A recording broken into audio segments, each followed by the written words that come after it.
ya kuwa the next ecotourism destination in Kisumu County.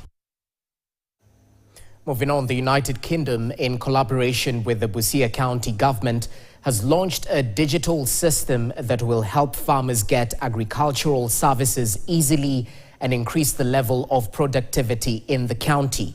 According to the British Deputy Ambassador to Kenya, Ed Barnett, the country has provided 139 million shillings to improve agriculture through the digital system in Busia and Mandera counties, while encouraging farmers to embrace the system.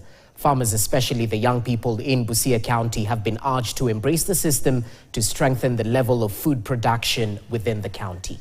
Million Kenyan shillings project will work in Busia and Mandera counties with a goal of bridging the digital divide, focusing on young people, women, senior citizens, and people with disabilities.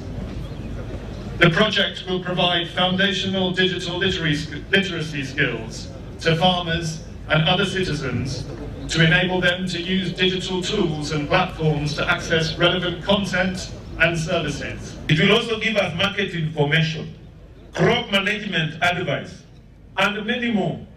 We can now no longer do agriculture the way our ancestors did it.